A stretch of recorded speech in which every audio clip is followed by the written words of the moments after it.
Shalom everyone. Di tengah dunia yang semakin gelap, Tuhan memanggil kita untuk satu tujuan penting, menjadi penuai yang disucikan hatinya. Dalam Voice of Pentecost kali ini, kita akan membahas bagaimana panggilan ini relevan untuk kita semua. Bukan sekedar teori, tetapi sebuah ajakan untuk melangkah sekarang.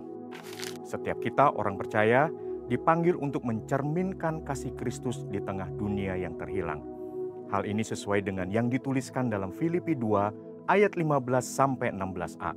Supaya kamu tiada bercacat dan tidak bernoda sebagai anak-anak Allah yang tidak bercela di tengah-tengah angkatan yang jahat dan sesat ini.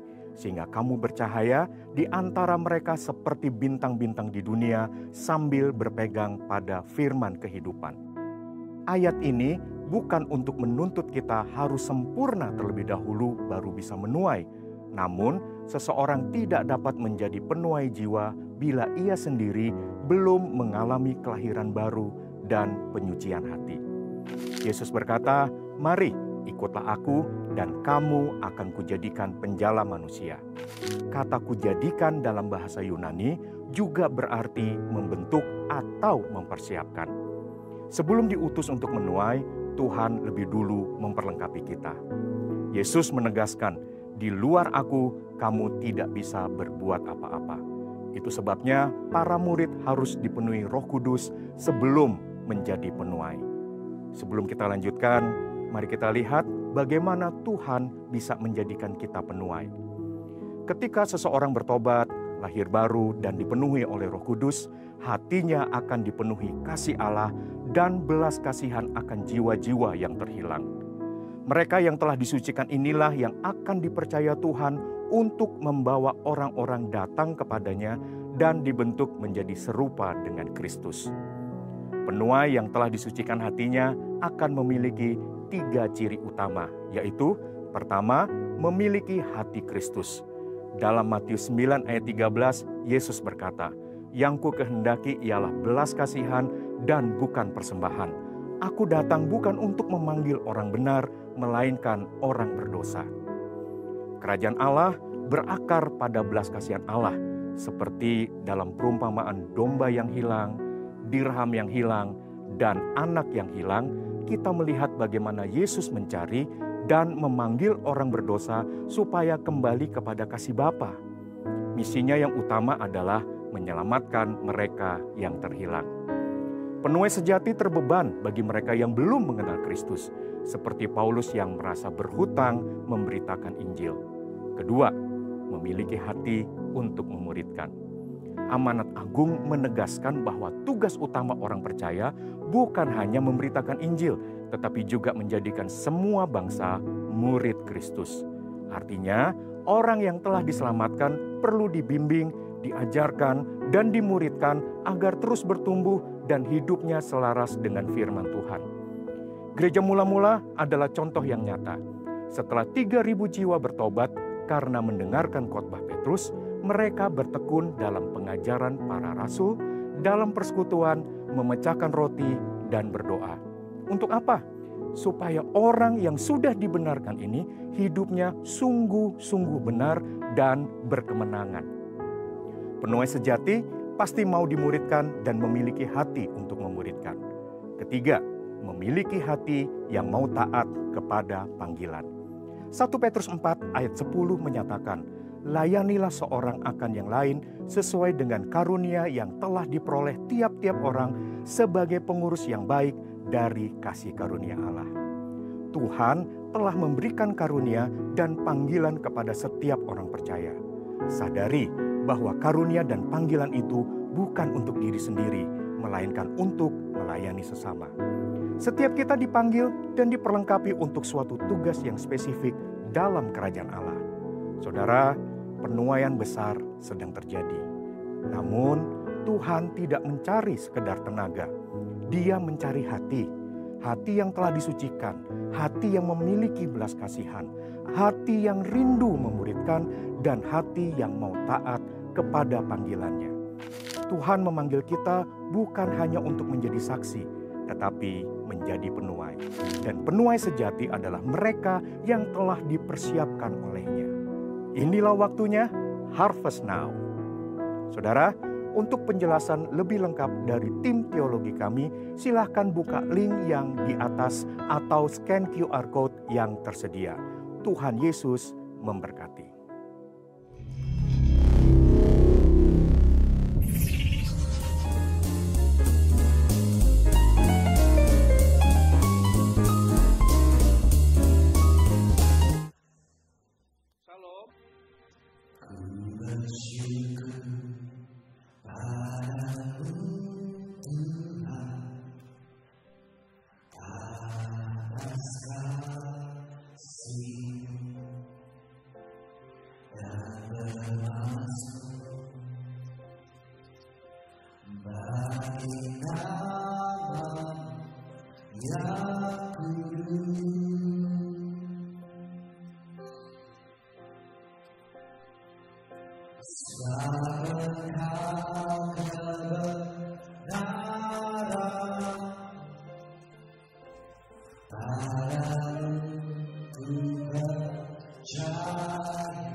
meninggikan Tuhan, maka segala kuasa akan turun untuk mengatasi bumi. Terima kasih Tuhan untuk hari ini, hari kemenangan, di mana kami boleh celebrate, kami boleh merayakan hadiah daripada Engkau, kekuatan baru, kemenangan baru dari Tuhan, untuk kami boleh menyenangkan hati-Mu pada hari ini. Mari yang siap untuk diberkati Tuhan lebih lagi, katakan bersama-sama, amin. Sorak-sorai dahsyat Tuhan Allah kita, haleluya. Katakan sekali lagi, aku pemenang, amin. Terima kasih, silakan duduk kembali. Saudara, Bapak Ibu, kalau ada di hari ini, di tempat ini adalah seorang pemenang. Amin. Ya.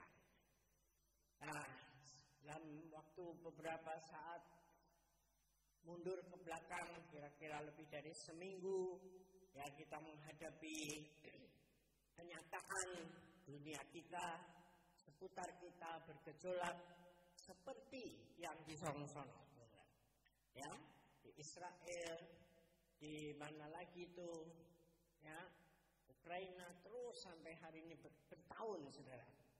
Nah, kemarin baru kita merasakan sedikit, sebagian kecil dari itu. Terus perasaan kita bagaimana? Ini pertanyaannya. Saat hal itu terjadi, bagaimana rasa hati kita? Nomor satu, takut. Yaitu manusiawi, ya kan? Kita takut, tapi tidak sampai ditakut doang, ya. Tapi kita tentu melakukan sesuatu. Apa yang kita lakukan, saudara? Apa? Berdoa beneran, bukan kabur-kabur. Enggak ya? Puji Tuhan. Langkah berikutnya adalah berdoa, ya. Karena kita hanya punya kekuatan itu saja. Ya, orang-orang di Jakarta, orang-orang kaya itu kabur-kabur, saudara. Kita lihat airport sangat penuh sekali, berjejal. Kemudian yang tidak kabur, punya uang banyak, tentunya mereka stok barang sebanyak-banyaknya, tanpa memikirkan yang gak punya duit. Pokoknya kita sikat dulu semuanya. Itu kan yang terjadi, kenyataan itu. Nah, waktu itu terjadi di sana, di seputar Jakarta, di seputar Senayan, saya sempat berpikir, udah di sana aja lah. Yang penting tidak masuk ke Bekasi lah. Buat apa di sini, ya kan? Tapi kenyataannya pada hari Sabtu malam yang lalu, minggu lalu, itu jam 10 malam lewat, saya baru dapat video dari si Mas Yaya di bawah, bahwa kantor polisi kita diserang. Nah, di situ saya langsung apa sih? Enggak langsung berdoa sih. Langsung pikirannya, jalannya untuk apa? Besok gimana? Ya toh? Ibadah yang kita pikirin. Bisa enggak? Gitu. Ya, lalu akhirnya ya berdoalah. Ya, berdoa. Terus sampai 11 lewat, dia kirim lagi, sudah datang tuh pasukan polisi untuk mengamankan, ditembak-tembakin, peringatan, dan puji Tuhan tidak terjadi pembakaran. Saya pikir aman, saya mulai tertidur, tapi jam 12 lewat saya terbangun lagi, saya lihat ada WA, ada yang memamitkan penari kita, besok belum tentu ada Bu, katanya, karena anak-anaknya ini dilarang pergi. Nah, saya bilang kan sudah selesai. Tadi 11 lewat sudah aman semuanya. Enggak, belum. Karena dia kirim video lagi jam 12 lewat itu masih bergejolak terus, saudara. Sampai tengah malam lewat. Nah, akhirnya oh ya sudah, kalau kayak gitu ya enggak apa-apa, ya. Saya berdoa lagi, apa yang terjadi besok nih? Yang terpenting kita bisa ibadah, tapi pembicara belum tentu datang, gitu kan? Lalu saya terus berdoa sampai jam 3 pagi tuh, ya. Terus mengikuti pantauan itu, dan akhirnya jam 3 saya tertidur. Pagi saya lihat tidak ada berita apa-apa, Saya bilang semua sudah diusir, sudah sepi. Lalu saya posting di grup-grup yang bisa ibadah seperti biasa. Tidak ada masalah sama sekali. Pondok Gede aman dan nyaman. Amin. Ya, tapi yang hadir 60%, saudara. Saya tidak tahu, tentu ada yang punya masalah, ya. Tadi ada yang katanya pernikahan saudara, tentu banyak. Tapi yang takut juga banyak juga kali ya. Manusiawi lah ya. Nah, itulah sebabnya kita ini harus bagaimana nih ke depan ini. Saudara, ketika kita menghadapi dunia yang seperti ini, masalah-masalah seperti ini, bukan hanya di Jakarta, di DPR, tetapi sampai ke Pondok Gede Pasar kita, saudara. Yang saya pikir tidak mungkin lah. Ya. Saya sudah kontak Pak Buta Galung juga, aman nih Pak, kita ibadah. Selama ini aman Bu, sudah dipersiapkan pasukan, katanya. Nah, itulah tidak ada yang bisa menjamin keamanan. Tetapi Tuhan punya malaikat-malaikatnya yang menjagai dan mengatur kita semuanya. Amin. Itu percaya. Kita harus percaya itu. Tidak usah berharap terlalu muluk-muluk, ya. Tapi kita hanya tadi tinggikan namanya. Terus hadirkan Tuhan dalam hidup kita sehingga kita ini terus ada dalam damai sejahtera Allah. Lalu Tuhan turunkan tuntunannya. Ya, kita menikmati hadiratnya dan mendapatkan tuntunan daripada Tuhan setiap saat yang kita ada di dalam keadaan stres, tekanan, jangan lama-lama. Ya, cepat tinggikan Tuhan, nyanyi, memuji Tuhan, dan Tuhan pasti kirimkan pasukannya lebih daripada pasukannya tentara kita. Amin. Ya, hari ini kita akan melihat itu tadi ya, tindakan kita itu akhirnya menjurus kepada satu kalimat, yaitu kita harus punya keintiman dengan Tuhan. Katakan amin. Nah, ada 3 jenis keintiman itu yang kita akan bahas hari ini. Yang pertama adalah keintiman yang reaktif. Seperti yang terjadi itu kemarin. Ketika ada sesuatu terjadi, ya, kerusuhan, PHK tiba-tiba, vonis dokter, anak kabur, atau suami atau istri kabur. Sekarang banyak istri juga bisa kabur. Nah, itu respons kita menjerit sama Tuhan. Ya, Tuhan tolong, Tuhan aku menghadapi ini, bagaimana? Itu bagus, saudara. Artinya kita menghadapi masalah, terus kita ingat Tuhan. Enggak terus nangis-nangis, memukulin dirinya, mukulin tembok. Buat apa? Ya kan? Yang ada remuk tangan kita. Bagus itu. Duduk, datang sama Tuhan. Minta ampun kalau ada kesalahan kita. Ya. Tapi itu yang disebut reaktif. Ada masalah, kita intim sama Tuhan. Masih oke lah daripada enggak. Amin. Nah, tapi yang kedua adalah yang Tuhan ingatkan kepada kita, yaitu keintiman yang aktif. Tadi apa yang pertama? Reaktif, karena ada sesuatu kita bereaksi untuk intim sama Tuhan. That's good, baguslah. Ya, daripada kita terus mengurung diri, stres, tidak bisa makan, tidak bisa tidur. Nah, itu salah, ya. Kita datang sama Tuhan, oke. Nah, yang kedua itu aktif. Aktif artinya kita itu ada di dalam satu community, kelompok-kelompok kecil yang selalu mengaktifkan kita, mengajak kita untuk aktif di dalam keintiman dengan Tuhan. Melalui apa? Doa-doa bersama, ya, ikut dalam doa, atau di kul-kul, atau di WPI, anak youth, ya, di komunitasnya sendiri, itu kita saling dipantau, ya. Kamu lagi ada masalah apa? Ayo doa sama-sama. Besok yang dilihat apa? Ada laporannya, ya. Ini musik punya grupnya, penari punya grupnya. Nah itu saling memantau, ada bacaan-bacaan. Kita yang jelas punya bacaan hebat, saudara.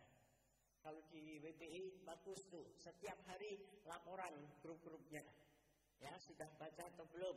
Kalau belum bilang sudah ya itu urusannya dia. Ya kan? Tapi kita itu mengajak supaya aktif.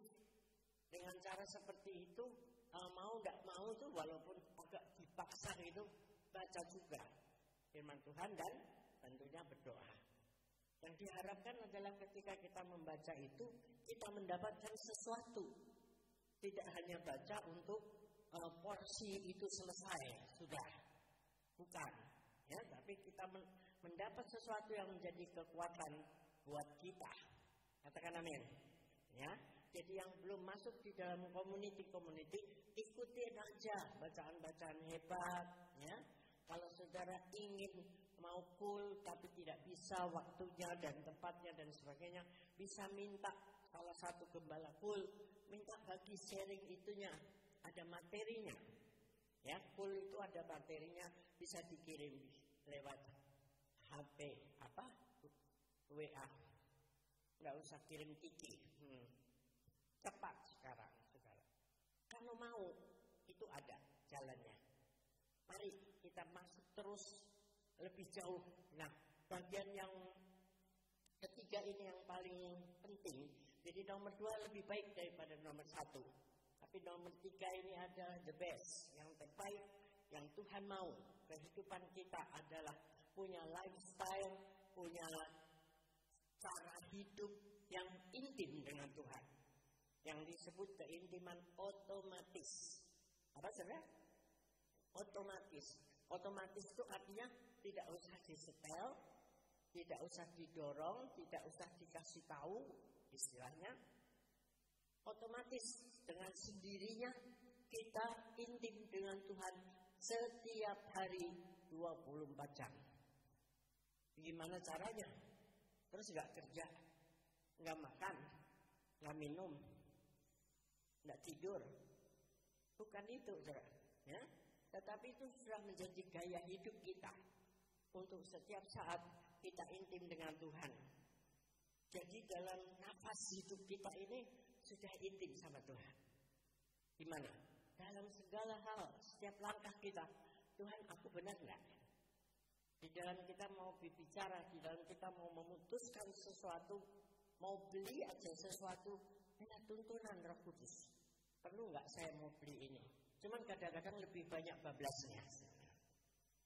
Tapi kita mau melatih diri supaya tidak minus di akhir bulan. Amin. Ya. Jadi keintiman itu banyak. Roh Kudus bisa menuntun kita dalam segala hal. Ya kan? Ada orang yang suka datang mengganggu. Gimana nih caranya Tuhan? Ya, kalau kita selalu memberikan pinjaman dan dia tidak bisa mengembalikan, akhirnya hubungan itu akan putus. Pasti adanya kepahitan. Tetapi berikanlah serela hatimu sebagai pertolongan pertama pada kesulitan. Bukan kecelakaan ya. Rela, tidak usah balik. Itu salah satu tuntunan daripada Roh Kudus gitu. Nah, inilah yang kita harus praktekkan di masa-masa seperti sekarang ini. Kalau kita udah terbiasa intim dengan Tuhan, apapun masalah yang terjadi, kita tenang-tenang saja. Ya. Tidak stres, tidak panik. Langsung tabrak sana, tabrak sini. Orang-orang kaya itu terutama saudara yang banyak tingkahnya karena duitnya banyak. Nah, termasuk itu yang pada dijarah itu saudara. Walaupun mereka itu bersalah, tetapi penjara itu betul atau tidak? Di mata Tuhan loh. Penjara itu bisa dibenarkan atau tidak?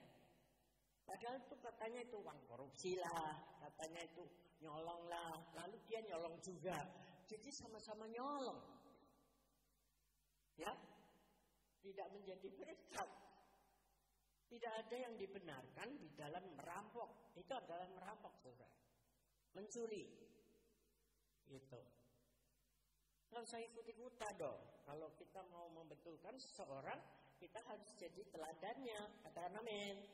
Nah, jangan malah ikut. Oh dia gitu ya curang ya. Oke, gue akan curangin anaknya. Wah, sama aja itu. Harus membalas.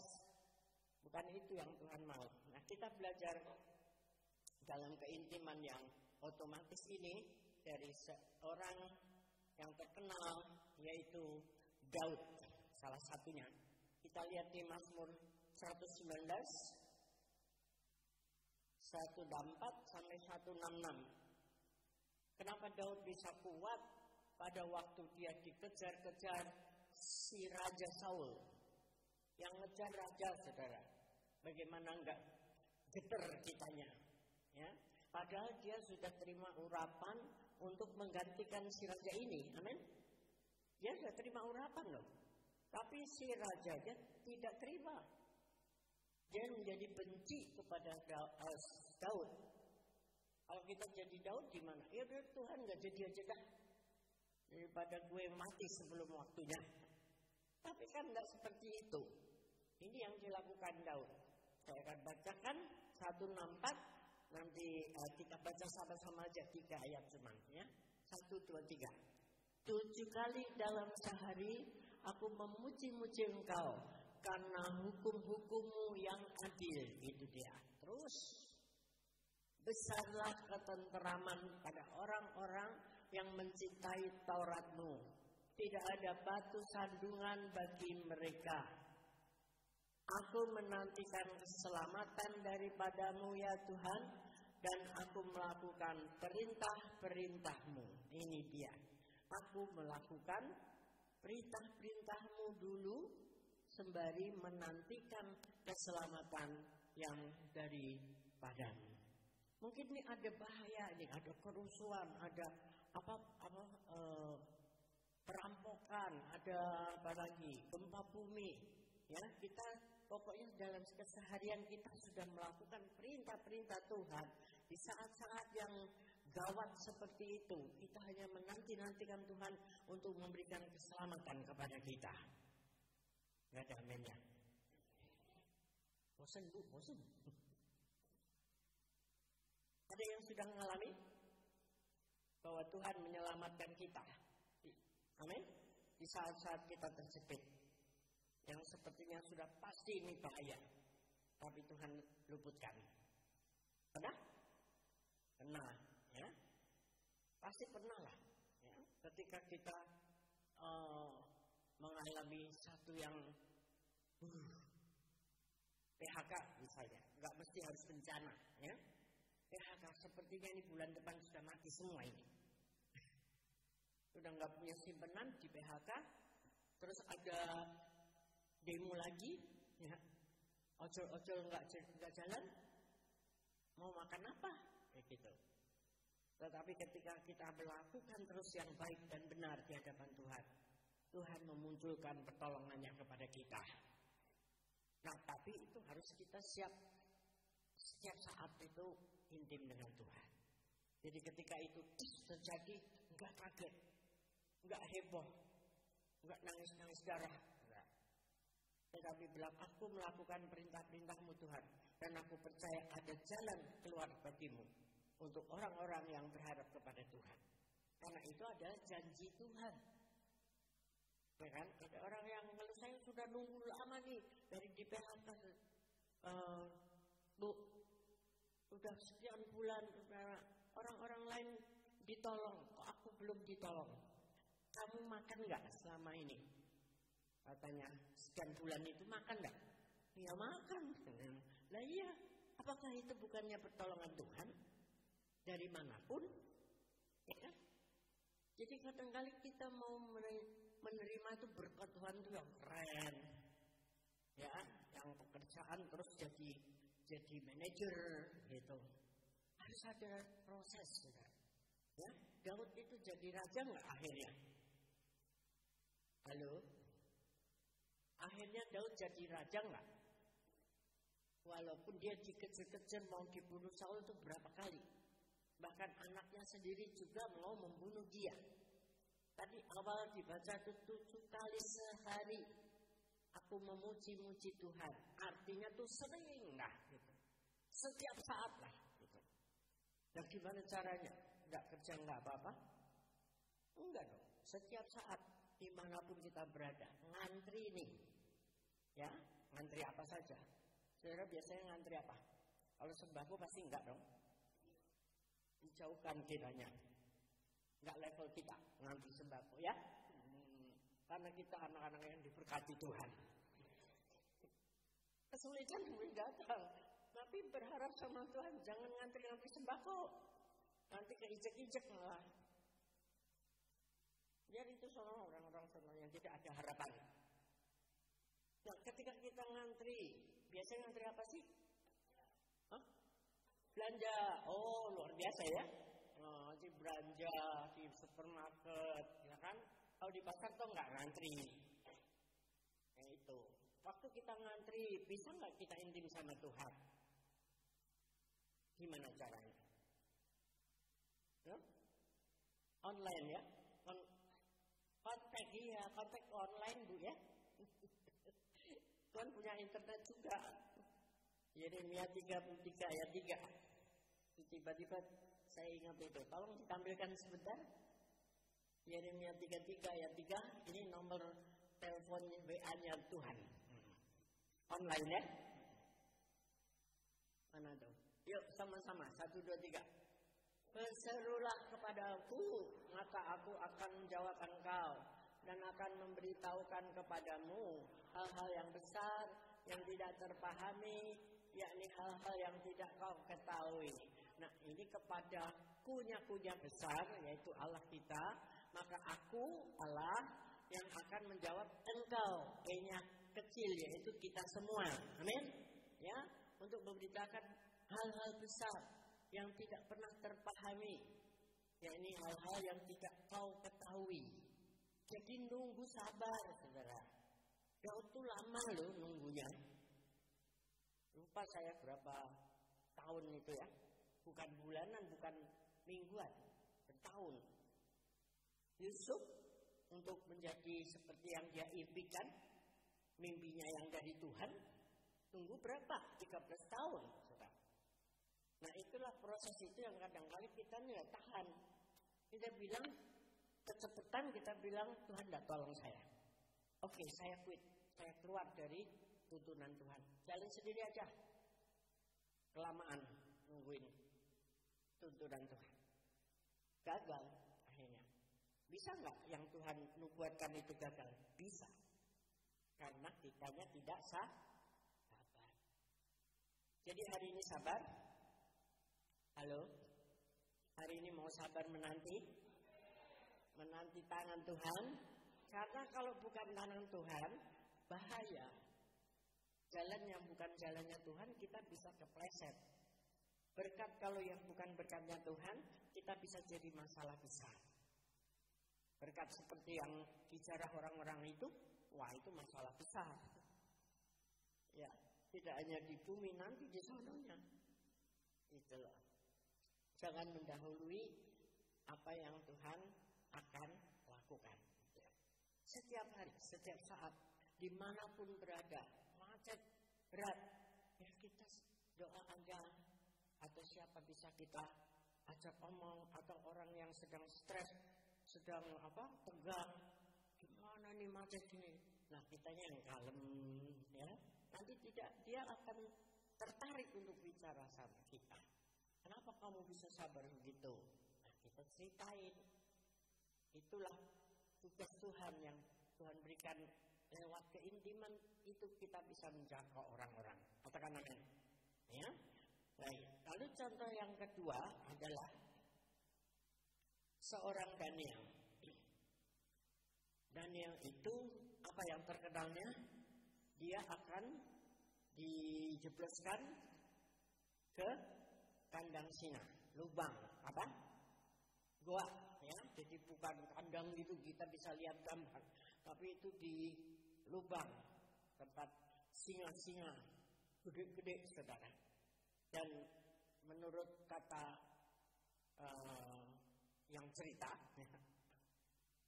singanya itu sudah dipuasain, saudara, supaya garang, ya kan, untuk menerima Daniel itu. Apa urusannya sih Daniel ini? Mari kita lihat Daniel 6 ayat 8 sampai 11. Kita akan baca bergantian. Saya mulai ayat 8. Apa yang terjadi saat itu? Semua pejabat tinggi kerajaan ini, semua penguasa dan wakil raja, para menteri dan bupati telah mufakat, sudah bersatu hati supaya dikeluarkan kiranya suatu penetapan raja dan ditetapkan suatu larangan agar barang siapa yang dalam 30 hari menyampaikan permohonan kepada salah satu dewa atau manusia kecuali kepada Tuanku, ya Raja, maka ia akan dilemparkan ke dalam gua singa. Itu pertama, ya. Jadi ada masalahnya, semua orang harus menyembah raja, tidak boleh yang lain. Itu termasuk kepada Daniel dan teman-teman yang sebagai tahanan saat itu. Ya. Berikutnya, ya silakan.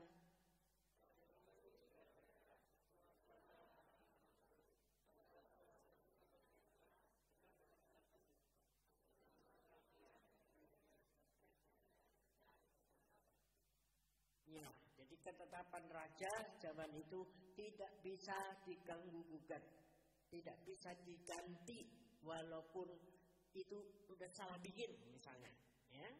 Jadi seperti sekarang juga banyak tuntutan suruh ganti ini, tapi ini bukan raja, ya.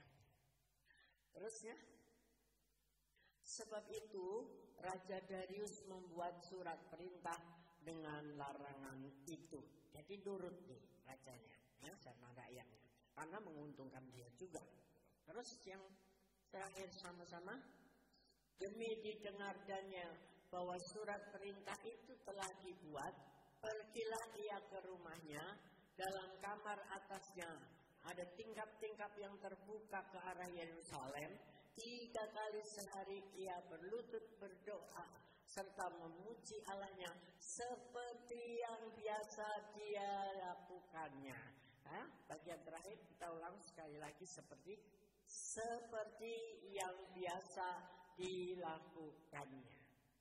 Inilah keintiman Daniel setiap hari. 3 kali sehari naik kamar loteng terbuka ke atas. Jadi ketika ada pengumuman itu, dia nggak nangis-nangis, saudara. Terus curhat WA sama temannya. Kita harus bagaimana? Kalau gitu kita ngumpet-ngumpet aja berdoanya. Tidak. Ya, di tempat yang terbuka. Seperti yang biasa dia lakukan. Artinya tidak ada perubahan. Tenang-tenang saja dia. Naik ke sana 3 kali sehari.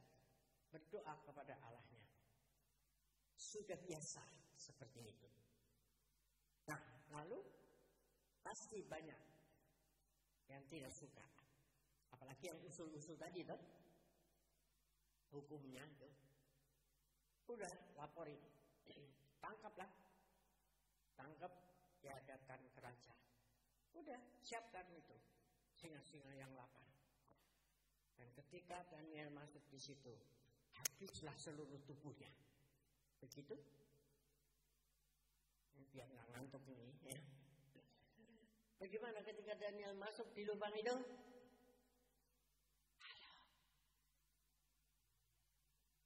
Apa yang terjadi dengan singanya? Bersahabat. Bersahabat dia dengan Daniel. Hah? Ompong. Enggak ompong, Bu. Tapi dia diam aja. Kalau ompong masalahnya bisa ditelan juga. Jadi singa-singa itu menjadi bersahabat dengan Daniel. Oleh karena apa? Oleh karena apa? Kuasa Tuhan ada pada Daniel. Tapi karena apa? Kuasa Tuhan ada pada Daniel. Karena setiap saat dia memuji dan berdoa kepada Tuhan. Maukah kita seperti itu? Amennya 2 orang. Amin itu keluar dari sini nanti ada tantangan loh. Amin lagi ya. Amin. Itu perlunya. Kalau kita itu ada keintiman dengan Tuhan yang sudah otomatis. Ada masalah apapun, ya seperti biasa. Ya kan? Ada isu-isu kerusuhan. Wah, ini mau ada seperti 98. Tenang aja. Ya, biasa saja. Ke gereja biasa saja. Ke KUL biasa saja. Ke WBI biasa saja. Anak youth kemarin malah ke Emporium sana tuh hari tanggal 4 ya kemarin. Ada yang pergi? Youth kita di sini. Itu dari pusat mengadakan acara youth apa itu? Kebangkitan anak muda. Di Emporium Fluid loh. Dia dibatalkan. Dan saya dengar itu sampai larut malam pulang. Mereka berapi-api memuji menyembah Tuhan.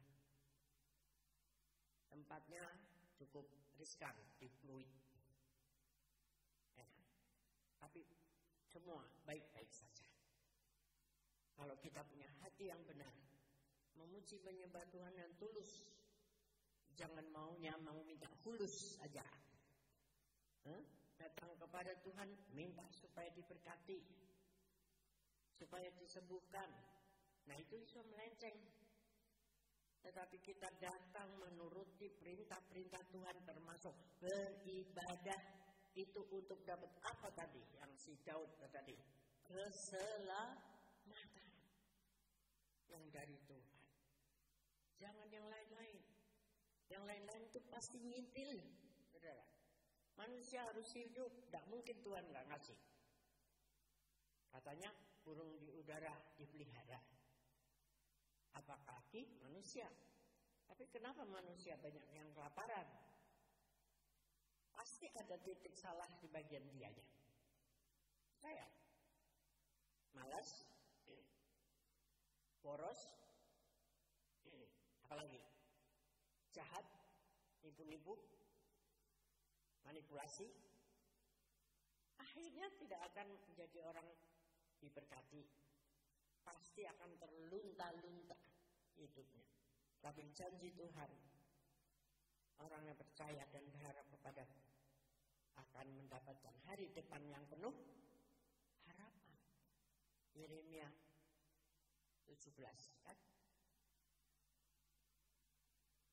Nah itu kita mesti harus lewat keintiman yang otomatis itu. Yang tidak dorong-dorong, ayo doa lu, banyak kerusuhan. Ayo doa lu, nanti ada jarahan-jarahan. Kagak usah, saudara. Mau jarahan, mau kerusuhan, aku percaya Tuhan melindungi aku. Itu udah otomatis gitu. Makanya tadi yang belum mulai hari ini kita setel otomatis kita jalan. Ya. Kalau kita punya air itu enggak disetel otomatisnya, satu kali dia berhenti kan. Amin. Kita yang nyetel, bukan nunggu Tuhan yang nyetel, bukan. Yang nyetel itu kita. Kita on kan terus. Ya, setiap saat kita ada keintiman dengan Tuhan. Hasilnya apa? Kalau kita itu intim, tidak takut ancaman, tidak gampang berputus asa. Apapun yang terjadi tadi itu seperti Daniel dan Daud, tenang saja. Karena Allahku bisa melakukan segala perkara. Itu caranya, ya. Nah, masa-masa ke depan memang bukan masa-masa yang baik-baik saja. Tetapi kita bisa mengaktifkan keintiman kita dengan Tuhan yang akan membuat kita baik-baik saja di masa yang tidak baik. Daniel itu melakukan keintimannya 3 kali sehari, bukan di masa jelek. Artinya itu udah rutin, tiap hari. Keadaan baik, dia lakukan itu. Keadaan kurang baik, dia juga lakukan itu. Ya itu yang disebut udah kehidupannya, lifestyle-nya.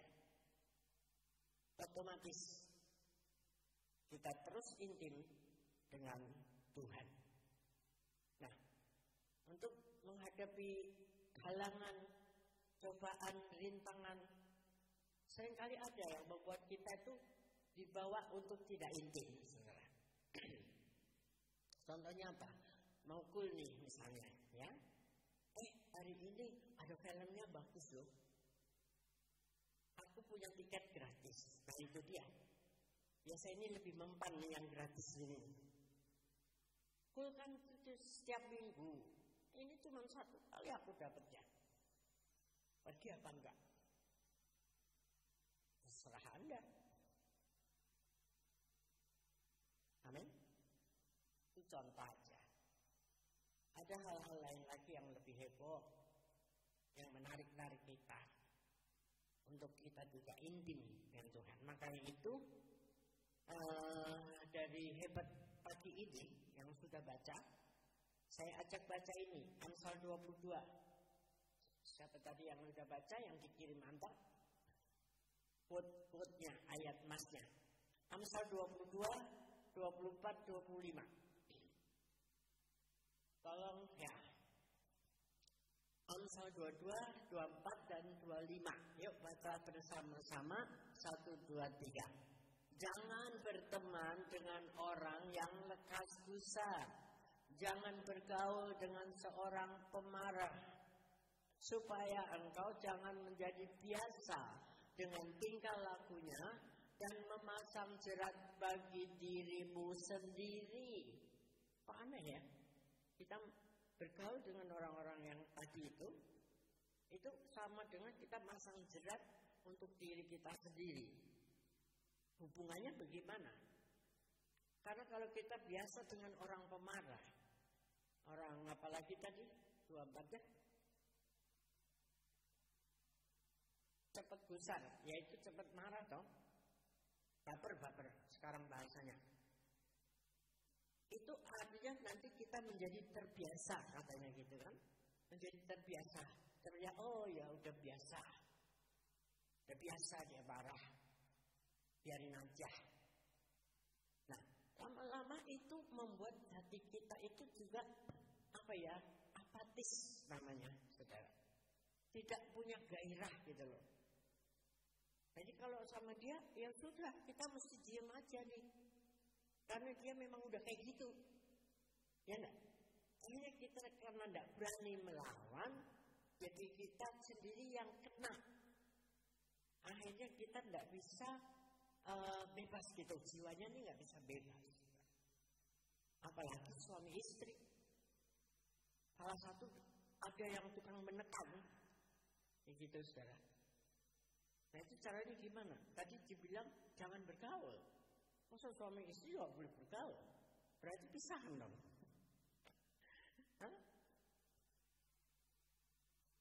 Kalau ini orang di luar, oke.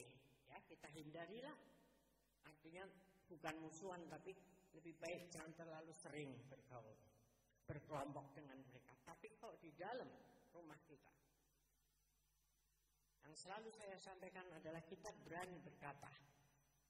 Kita berani ngomong. Bahwa apa yang si A lakukan itu tidak benar di mata Tuhan. Entah itu suami atau itu istri. Speak up. Ya, supaya kita tidak tertekan.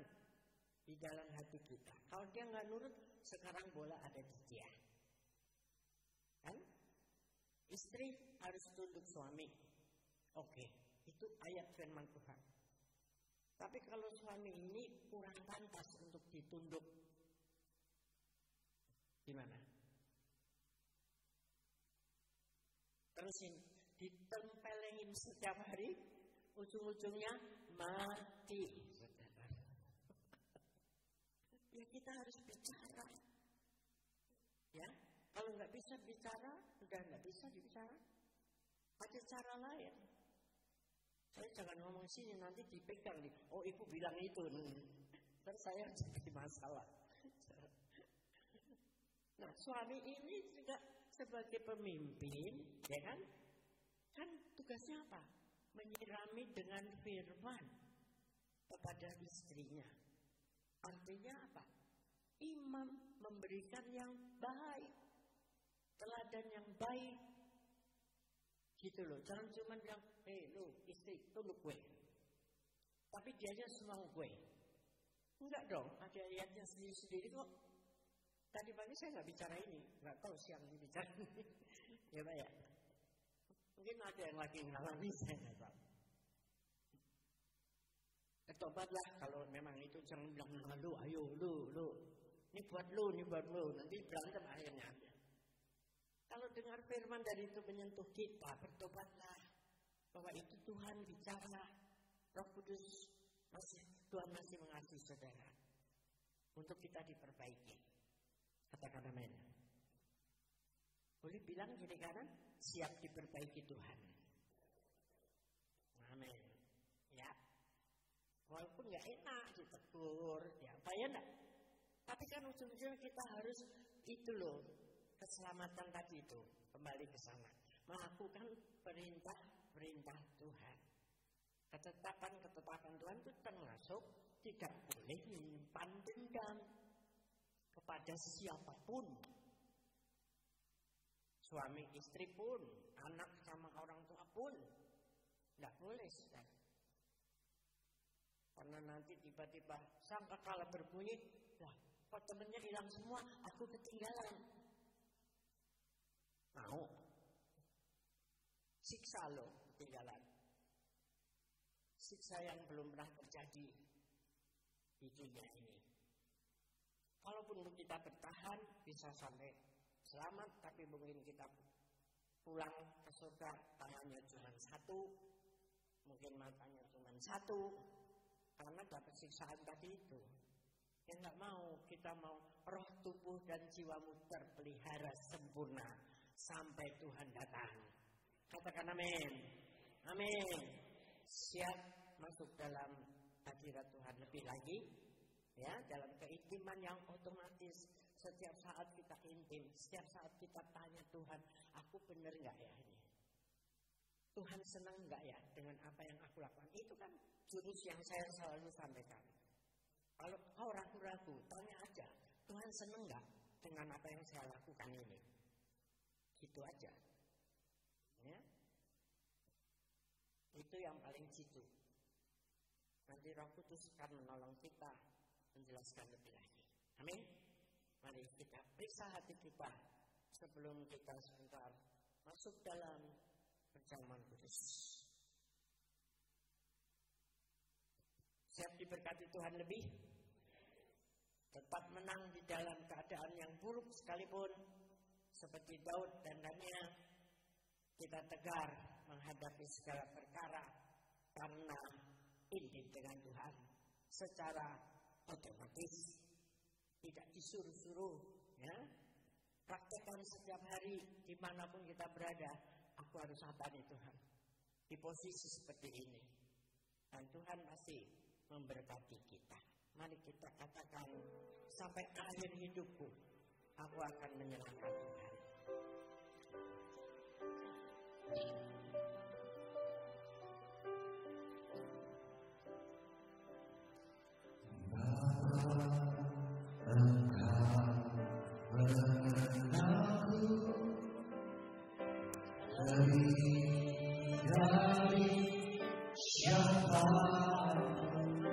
Bapak mengenal kita. ceritaku dari isi hatiku,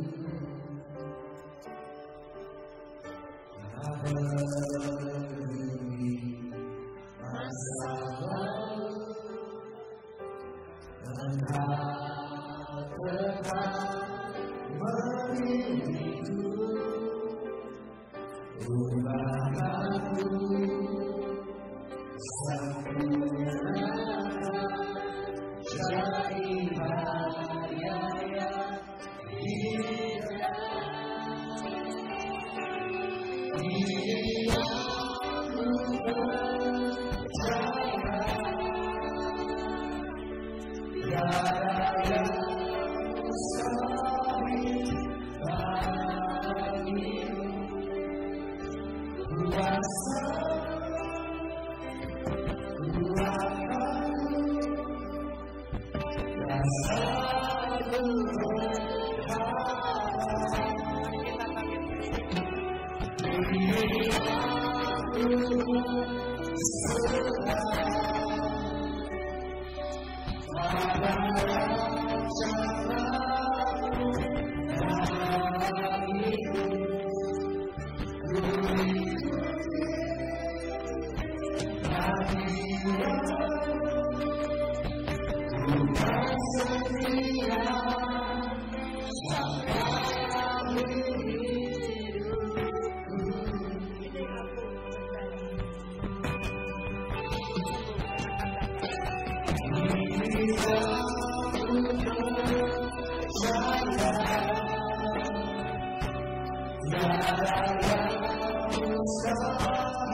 sampai di lagu saja, tapi sampai di relung hati kita yang terdalam, serta melakukannya dalam kehidupan kami.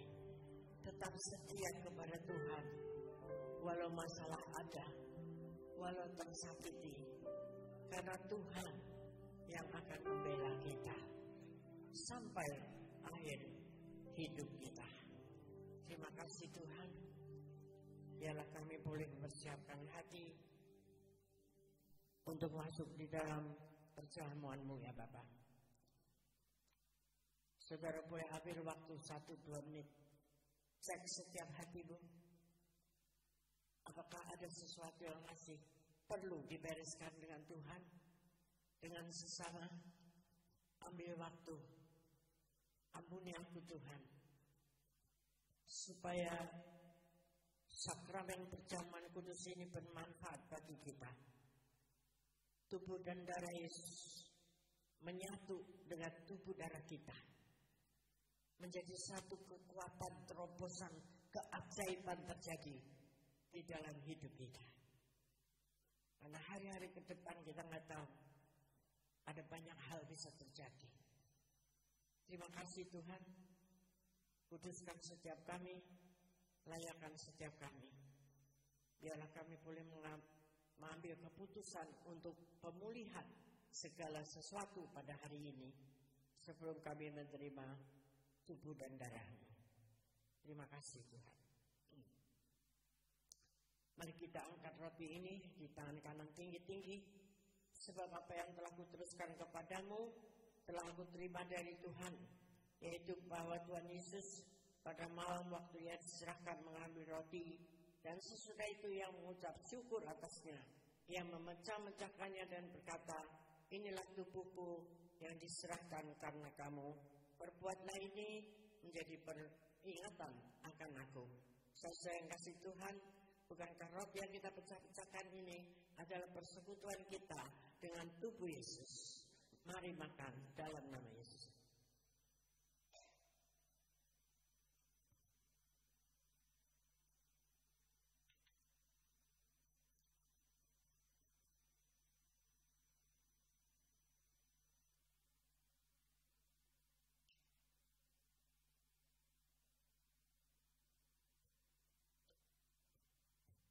Angkat cawan ini di tangan kanan tinggi-tinggi. Demikian juga yang mengambil cawan sudah makan lalu berkata, cawan ini adalah perjanjian baru yang dibenteraikan oleh darahku. Perbuatlah ini setiap kali kamu meminumnya menjadi peringatan akan aku. Saudara yang kasih Tuhan, bukankah cawan pengucapan syukur yang atasnya kita ucapkan syukur ini adalah persekutuan kita dengan darah Kristus. Minum dalam nama Yesus.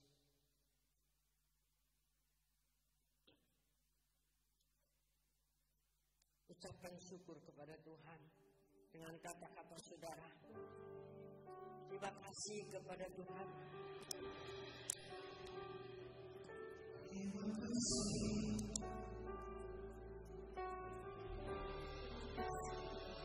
Terima kasih.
Saudara boleh angkat tangan di hadapan Tuhan. Mari kita berdoa bersama-sama. Kiranya urapan yang baru daripada Tuhan turun atas saudara sekalian. Dan Roh Kudus itu yang menolong untuk engkau bebas dari segala macam ikatan-ikatan masa lalu. Dan engkau bebas dari segala macam kemarahan, kedengkian, kekecewaan, putus harapan. Lepas dalam nama Tuhan Yesus Kristus. Oleh kuasa daripada Roh Kudus, hari ini engkau merdeka sepenuhnya, dan kuasa Tuhan akan memberkatimu lebih lagi kalau engkau mau berserah kepada Tuhan. Terus intim dengan Tuhan setiap saat, enak atau tidak enak, tetap percaya Tuhan punya kuasa. Dan tidak lupa bersyukur kepadanya di saat baik maupun di saat tidak baik. Terima kasih untuk hari ini. Ku bersyukur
bersyukur Tuhan. Bersyukur untuk kebaikan-Mu. Bersyukur untuk kesehatan. Bersyukur untuk kepenuhan segala kebutuhan kami. Bersyukur untuk keamanan yang ada pada kami hari ini. Bersyukur untuk keselamatan yang Tuhan berikan. Terima kasih Bapak. Dan biarlah kami pulang dengan membawa berkat Tuhan. Terus setia kepadanya. Dari hari ini terus sampai Tuhan datang. Terimalah berkatnya, damai dan sejahtera yang berlimpah-limpah. Kasih, anugerah, penyertaan Tuhan terus menyertai saudara dari hari ini sampai Tuhan datang kembali. Tetap setia. Yang setuju katakan bersama. Amin. Selamat hari Minggu. Tuhan memberkati.